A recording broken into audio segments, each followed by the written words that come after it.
Congratulations, you've just found the #1 over 50 health and wellness podcast on the planet.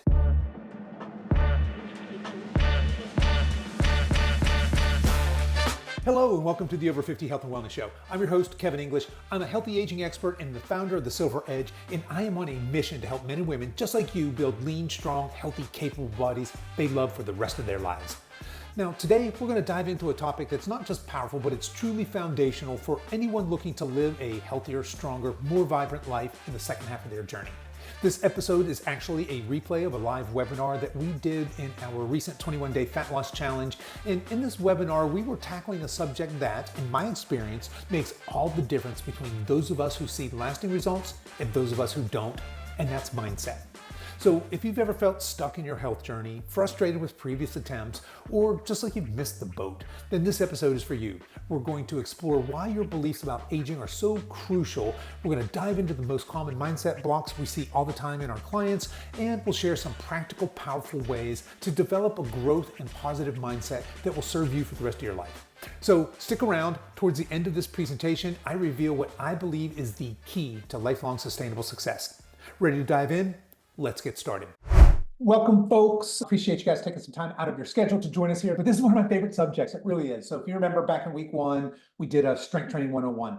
We are bullish on strength training for all of us over 50, meeting yourself where you're able, right? Last week, we talked about nutrition. So we shared with you our nutrition pyramid. If you remember, the base of that pyramid is what you eat, and then moving up is how you eat, and then moving up from there is how much you eat, and then the tip of that is when you eat. So if you remember, that's a way to kind of declutter and make nutrition a little less crazy and complicated. So good framework there for how to eat.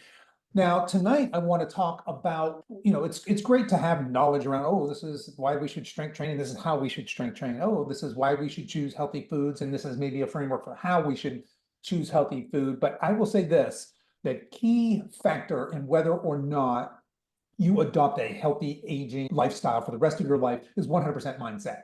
So that's what we're going to talk about here today. So welcome. Thank you for being here. Here's what we're going to talk about. We're going to talk a little bit about why mindset matters. We're going to talk about some mindset blocks. We're going to talk about how we build a growth mindset. And we're going to talk about how we develop a positive mindset. There's some subtle differences there. I want to talk about some actionable habits, like what do you do with this information? How do we implement it? Probably going to ask for your input here as well. And then I want to leave you with the key to long-term, lifelong success. You got to stick around to the end because I got the secret and I'm going to share it with you. So that's what we're going to talk about. And again, I am going to attempt to do this in 30 minutes or less. So let's roll. First of all, let's just talk about why mindset even matters. And I think that you guys, any of you that listen to the podcast or have been around kind of our ecosystem of social media and email and all that, you probably know that we're very much not going to buy into that common narrative that it's all downhill from here. I think all of us have heard some version of that, right? Oh, that's just what, my back, well, that's just what happens as we get old, or these extra pounds, that's just what, that's the price of getting old. Getting old sucks. And we hear this a lot. And I think our society, our modern culture certainly serves this to us in some ways. But I'm going to tell you a quick story. And this was probably, 5 years ago now. I was sitting on the beach with some friends. It was my wife and with some of her friends. And these folks were about 10 years younger than me. So I was the old dude in the crowd. And there was, half a dozen of us maybe sitting around on a weekend afternoon, beautiful at the beach. And the topic came up of when did you peak? And so people were going around, they were saying, oh, I think I probably peaked right before I had my first kid, or when I graduated school, or when I got that promotion at work. But it was very, very telling that these 40-somethings were all going around and saying their peak was well in the past. And they got to me, and I was kind of the outsider here. I think I might have also been the only guy in this particular group. It was, like I said, my wife's friends here. And they said, well, Kev, when did you peak? And I said, I don't think I've peaked yet. I think I am peaking. I think my peak is still out in front of me. And so that's what I mean about changing the narrative and why mindset matters. Because although I hadn't rehearsed that, I didn't expect that to come up. But as I was saying it, I just felt it in my soul that that's true. I have a personal mission to make my 60s the best decade of my life. I turned 60 in April, and my mission is to make my 60s, the best decade of my entire life. And so that's a tall order. I've had some decent decades. And that means from a health perspective, from a achievement, from a self-actualization. And to be fair, in my younger years, maybe I didn't set the bar very high, but I do want to challenge you to change that narrative. I want you to think about your beliefs. Another funny story here, Monica, you'll appreciate this. It's a CrossFit story. Um, my daughter at the time, 13, 14-year-old daughter, she's 21, almost 22 now, was following this woman on, I don't know, social media, Instagram or somewhere, Sarah Sigmund's daughter, very, very famous Icelandic CrossFit athlete. And so this was her hero. And she begged and begged and begged for us to go to CrossFit together. So she eventually dragged me in there. I eventually bought it, the way I tend to do. I grabbed a hold of it, went all in, became a coach, was actually a decent CrossFit athlete. And at one point, my daughter she was giving me crap about something. I can't remember what it was. I was half-assing a workout or something, or maybe one of the competitions I was doing. And she said, Dad, you're not going to get to the CrossFit Games with that performance. And I said, honey, I'm not going to get to the CrossFit Games. And she said, in all seriousness, she said, not with that attitude, you won't. And she was dead serious. She wasn't kidding. Yeah. And she's right. With that attitude, I was not going to get there. Now, that wasn't my goal. It's not what I was aiming for. It's not what I'm currently aiming for. But there is a power of beliefs. Like I used to tell my kids all the time, whether you think you can or think you can, you're probably right. So think about that as if you think what's possible for you. I'm a big fan of audacious goals. Now, that being said, you have to chunk it down. So if I say, hey, I want this to be the best decade of my life, we have a mission within the Silver Edge. We want to positively impact 1 million people's lives. So we have to kind of chunk down, well, what do I do today to move me one step closer to those goals? So I just want to leave you with, that's why mindset matters, just having this positive outlook and challenging that common narrative that aging sucks and that it's all downhill from here and that your best years are behind you.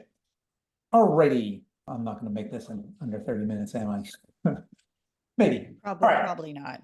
Probably not. I'm going to try really hard to get you guys out of here, though. The most common mindset blocks that I've dealt with myself and that I see with our clients all the time.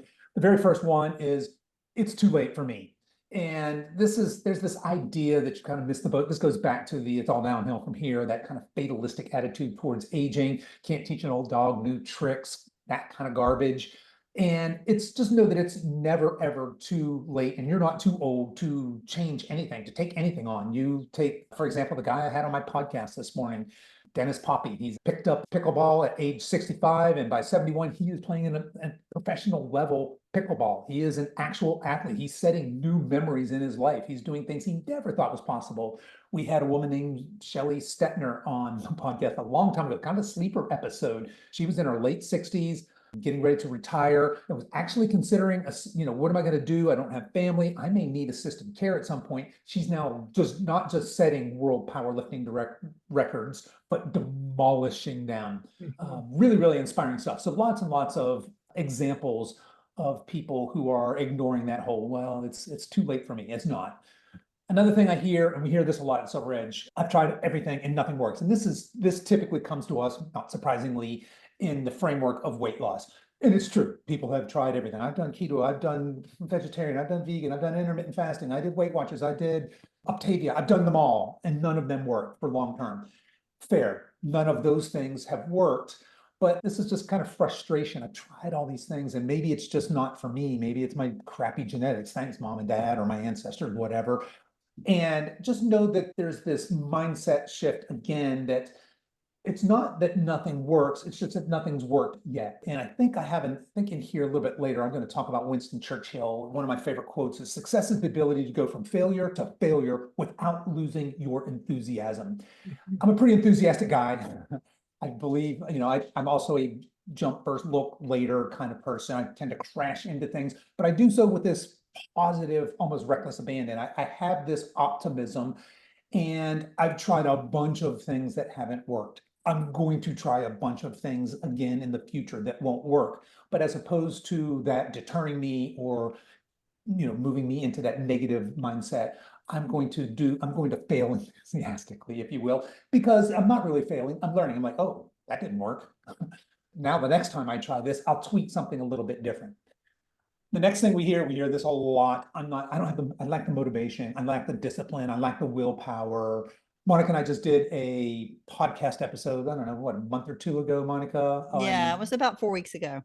yeah, so about a month ago, where we talk about motivation as a well. There's only a little bit of water in there, and you want to judiciously dip water out of there to wet your motivation peak, and you have another well next to that, and that's your determination well. There's only a little bit of water in there. Again, you want to be very judicious how you use that precious resource, and you also want to do things that refill it. So that whole I'm not motivated, I'm not disciplined. If that's you, I would encourage you to go back and listen to that podcast. We also have a couple of resources if you're interested for that. Next up is fear of failure. And this is a big one. This kind of goes back to I've tried everything and nothing works. And think about this from the perspective of somebody who's, and let's just keep it in the weight loss realm, somebody who's dieted repeatedly. And we'll make it a guy, right? He's a guy, he's my age, he's 60, and he's just gained and lost this 40 pounds over and over and over again. And he fears going on yet another diet, yet another attempt, because what are his kids going to think? What is his wife going to think? What are his friends going to think if he tells them he's going on another diet? They're going, oh, great, there goes Kev, he's going on another diet. Wonder how long this is going to last, right? And so that can start to feed this negative mindset, this fear of failure. Just know that as opposed to having fear of failure, you should have anticipation for success, and you should believe that you can be successful. And speaking of success, this is a dark side. We don't see this one very often, but I do run into this every once in a while. It showed up in my own life in several areas. And that's a fear of success. And with this is kind of that, well, what happens if I change? What will I need to give up to change? And keeping this in the context of healthy aging, well, I have to give up alcohol. What can I not hang around with my friends who their favorite thing to do every weekend is party hard, right? Or maybe when I get off work, just have a few cocktails. What will, if I get in fantastic shape and my spouse who's like not at all into that lifestyle, what would he or she think? So there can be, in some cases, almost a fear of success. And there's also a darker side to that. I'm not worthy of success, right? So a little bit of self-discovery going a long way there. But as we talk about fear of failure, just know that maybe that resonates with you, that fear of success sometimes holds us back from having a positive mindset. And then the last thing I want to finish with is comparison. The comparison is the thief of joy. And now when we have all of this social media, and we have all of our perfect lives on display, there's not a whole lot on, there's some social media and just popular media in general that will show real people having real struggles going through life. And look, life is struggle, life is pain, life has a lot of that. But to only look at another person's highlight reel, or to look at somebody who's 100 miles ahead of you on their journey, and their journey is not your journey, is not serving you. It's not serving your mindset. Really, when you want to compare yourself to where you were yesterday, compare yourself to where you were last week, last year. And that's a fairer comparison than comparing yourself to any other person, any other quote unquote ideal body type, because we very often get sucked into that. We're going to talk a little bit about positive and negative motivation for making change here in just a minute, but know that comparison is 100% the thief of joy. Just try, easier said than done, but try not to do that. All righty. So those are some things that block us. Let's talk about what does it take to build a growth mindset specifically for healthy aging. And if we say a growth mindset is believing that we have abilities and that our health can improve with effort and with consistency, and that we have agency to make this happen, that's what a growth mindset says. It says, I want this thing. In our context, we're going to say healthy aging. And not only do I want it, but I have the abilities. And maybe you don't have all of the abilities, maybe you don't have all the knowledge, or you don't, spoiler alert, you're not a secret, but maybe you feel like you don't have the secrets, or you just haven't unlocked the key or the framework that's going to get long-term success for you. And that's okay. Know that what you do have is this drive, this positive mindset, this willingness, this intelligence. You have a body already at whatever state it's in. And as long as you have all those things and you're willing to be, put in the effort, make the change, be consistent, that's a growth mindset. And I want to say this from Eastern philosophy and Eastern religion, we have this idea of a beginner's mindset. I'm a big, huge fan of having a beginner's mindset. And what that really means is just valuing curiosity. and never stopping to learn. And by learning, be adaptable. I did a podcast, it's been a while, probably a year or so ago, about 10 things I was wrong about in fitness from when I started. And I finished that podcast by saying, you know what? In a couple of years, I'm going to do another podcast and we'll do it 10 more things I was wrong about. In some ways, I love being wrong about things. I love being proved. I don't like it in the moment. It doesn't feel good. It doesn't serve my ego at all. But I'm curious about things.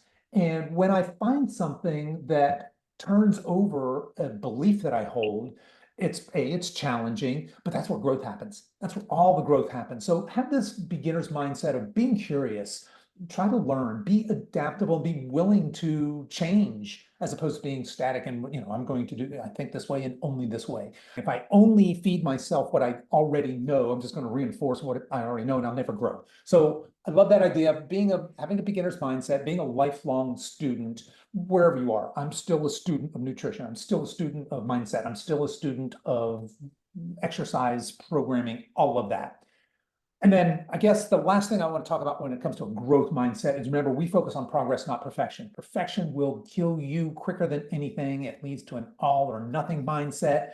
So focus on these small, and we say it all the time. I'm sure we've said it in this group. I probably said it on both my webinars before. Even tiniest bit of progress done consistently can have huge results in the long run. So being consistent in your path, in your progress, focusing on small, sustainable improvements rather than these drastic, immediate kind of results that media sort of feeds to us. I think that is probably the most important mindset principle for every client that I have ever had, is just focusing on these little tiny changes. They're used to being on like that whatever diet and they're going to drop 10, 15 pounds just like that. And you can lose it fast or you can lose it permanently. You can't do both. Kevin said that over and over and over again. Yeah, it's really, really hard. I mean, and I do both. And I'm open-minded. Someday, some way, maybe we'll discover that secret potion, but we don't have it now. You can lose it quickly or you can lose it permanently. Yeah. You got to choose between the two typically. Yeah.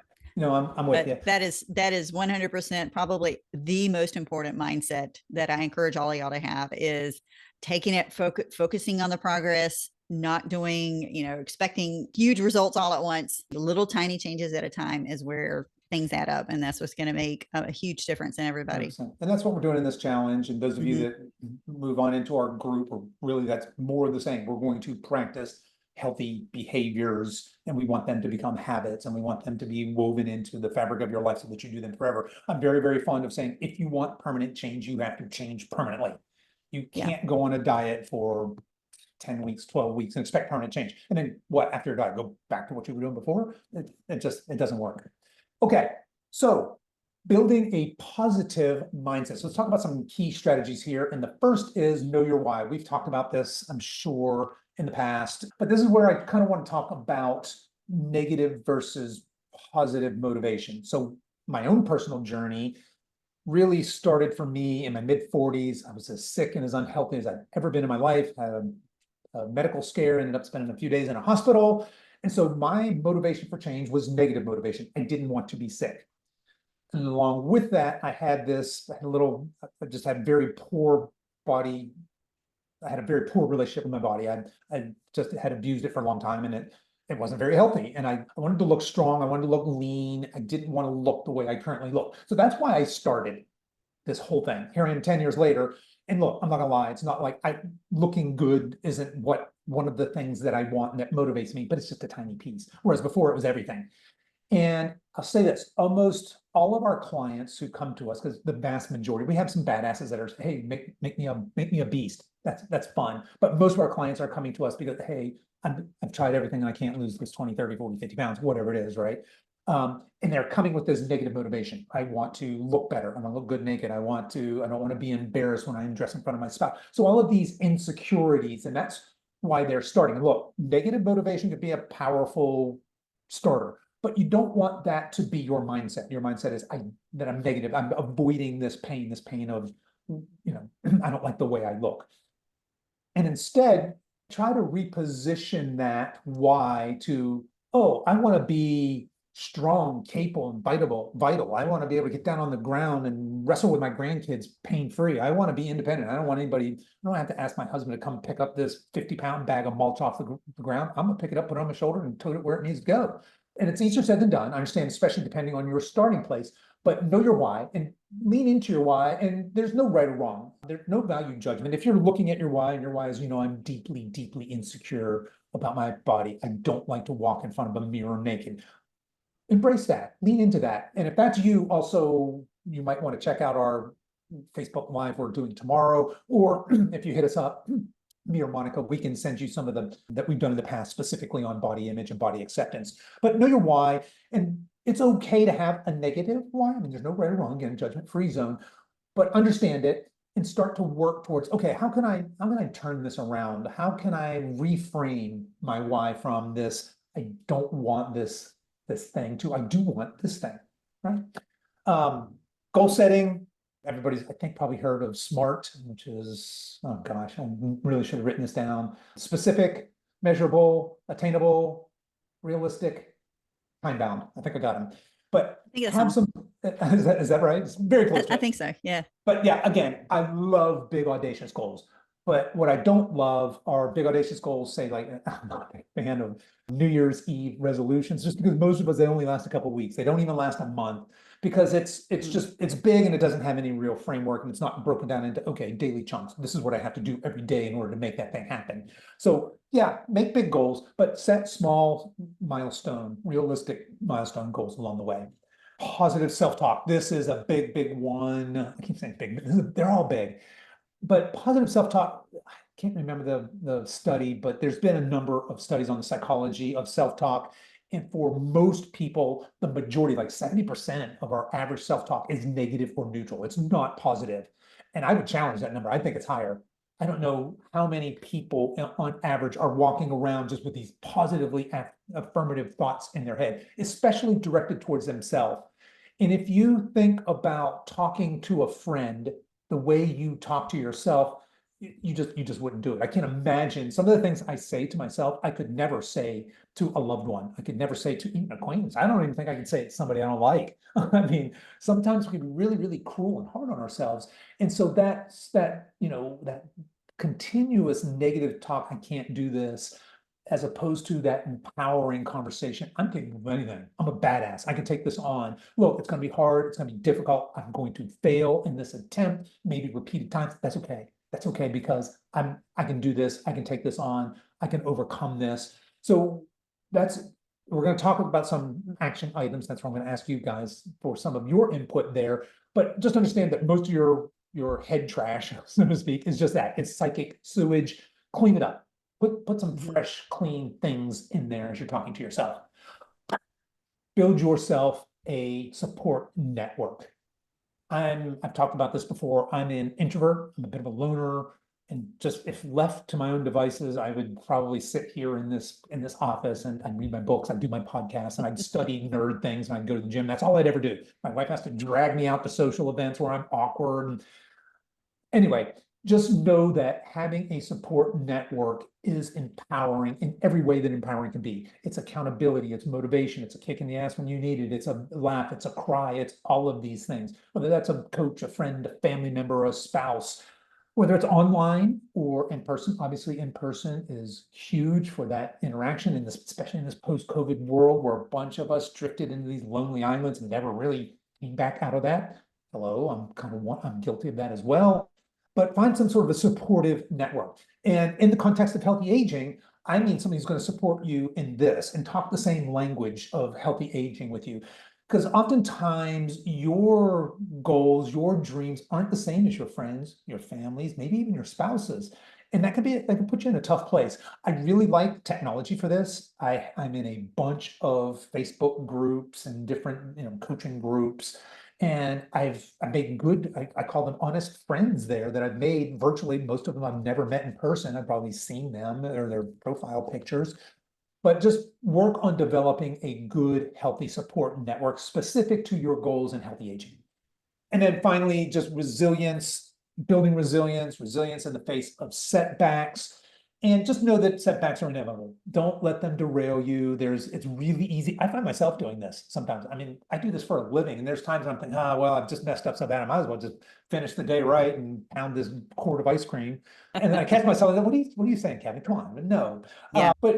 And if I do, that's fine. There's no punishment. I'm not going to make up for it the next day. I'm not going to, kill myself in a workout. It's okay, Kev, let's maybe rewind the tape. How did you end up there? You were obviously emotional about something, probably.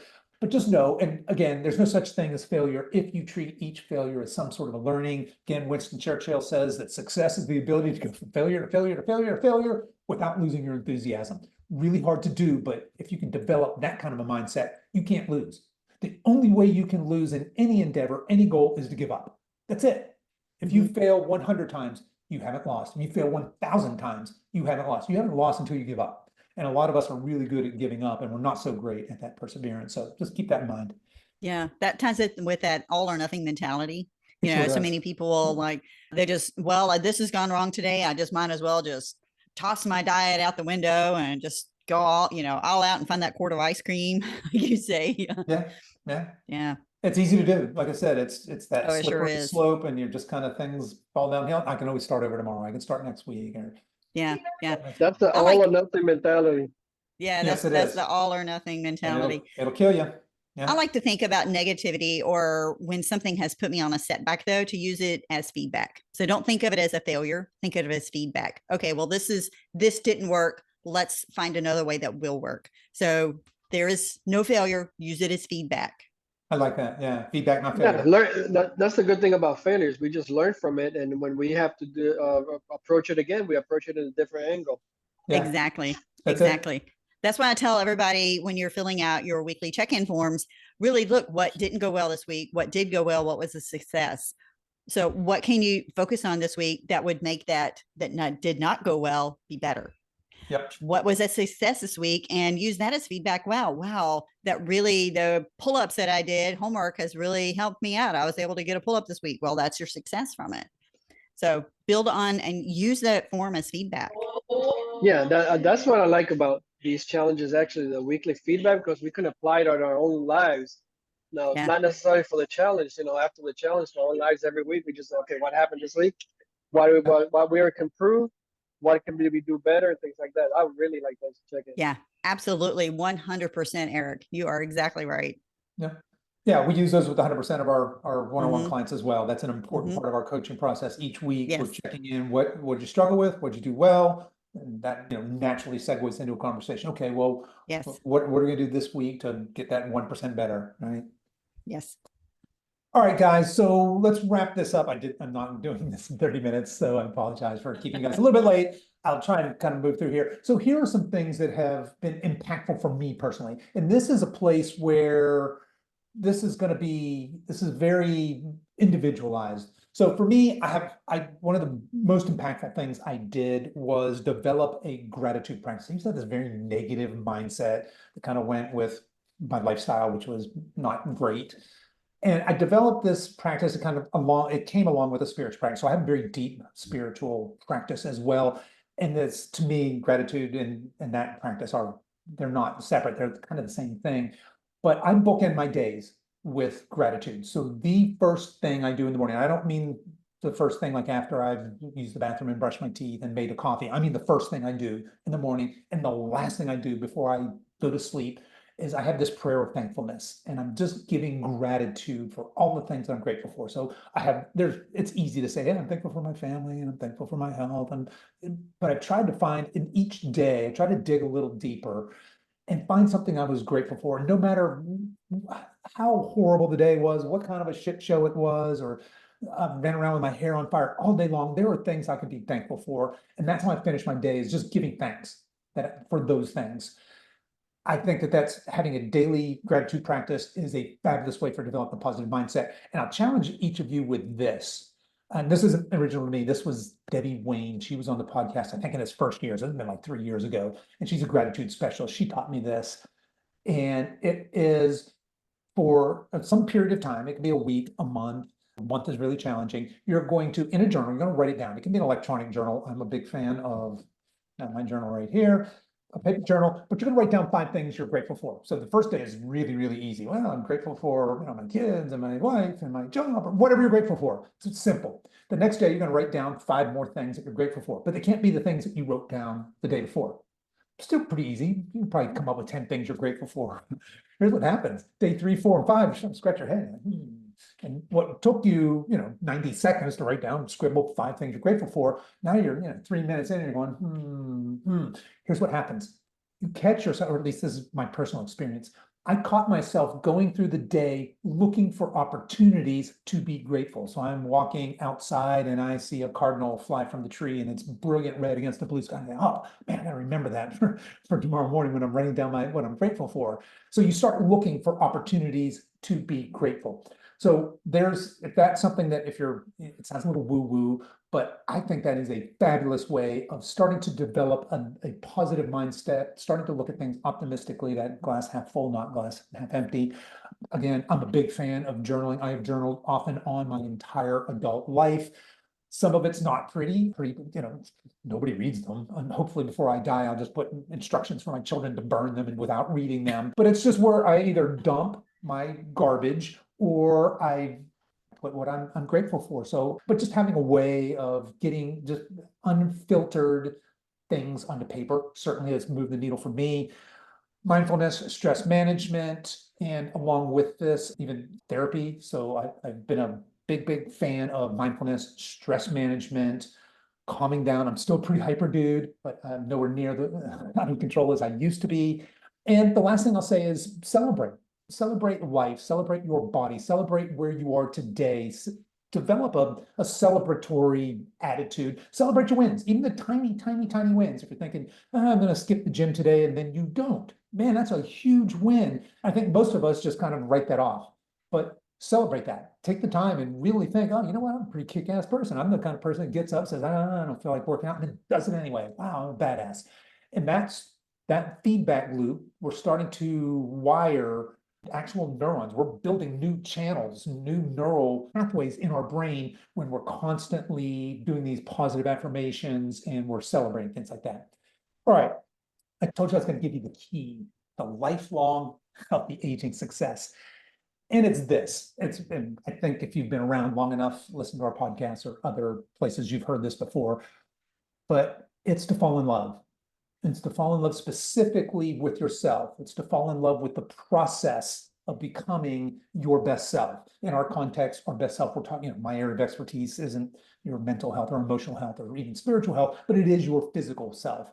So, but in all of the facets of your life, your career, your relationship with your spouse, with your children, with your parents, with coworkers, all of these things, if you fall in love with the process of going after what you want, keeping everything we talked about in mind, you're much more likely to do this for the long haul. Now, I want to acknowledge the fact that I'm in love with healthy aging. This is my career. I'm one of those weirdos that loves to nerd out on nutrition. I love exercise. It's my happy place going to the gym. There's Coach Monica. Most of us that are in this for our careers, we're here because something happened, or we're here because we fallen in love with this. And I want to acknowledge that not everybody, you don't need to become like a nut. You don't have to be a workout nut, a fitness nut. You don't even particularly have to love going to the gym every day, but you do have to figure out a way to love this process, to love becoming your best self, to love the process of becoming healthy. And I think that a lot of the tools that we talked about here in developing that healthy mindset are the keys to learning to fall in love. And look, there's love at first sight.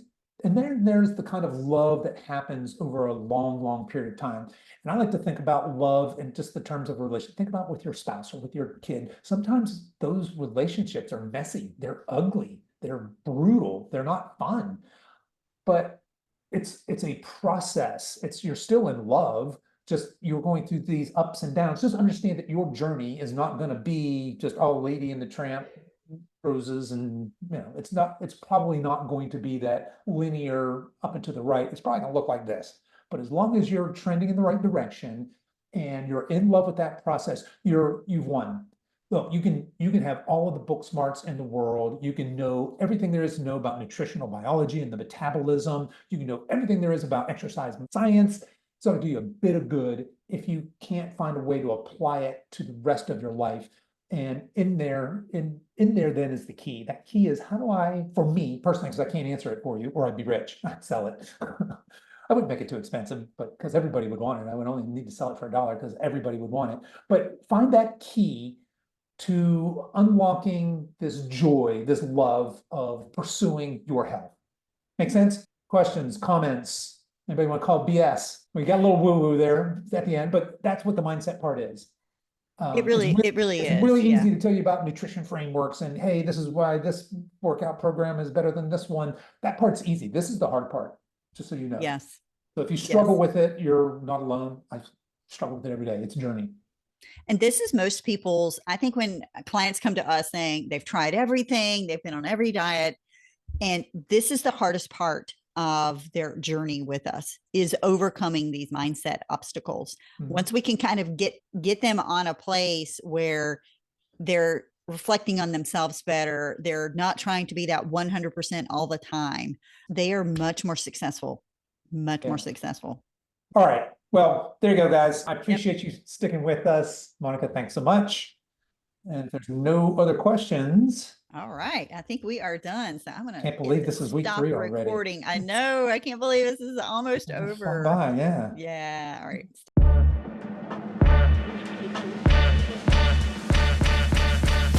Okay, that's our show for today, folks. If you've enjoyed this podcast, I want to let you know that we have other free resources over at silveredgefree.com. There, you'll find our free guides with our top tips on nutrition, exercise, and healthy lifestyle to assist you in your weight loss and fitness journey. So feel free to head over there and download anything that looks useful to you. I'll put links to everything we talked about in the show notes. You folks can find those over at silveredgefitness.com/304. As we wrap up our time together today, you can show your support to this show in 2 important ways. The first is to tell a friend about this podcast and encourage them to give it a listen. The second is for you YouTube folks to click the like and subscribe buttons, and for you podcast folks to please give this podcast a 5-star review on whatever platform you listen to podcasts on, and be sure to subscribe and follow so you don't miss any future episodes. I really appreciate you spending your time with me today, and until next time, stay strong.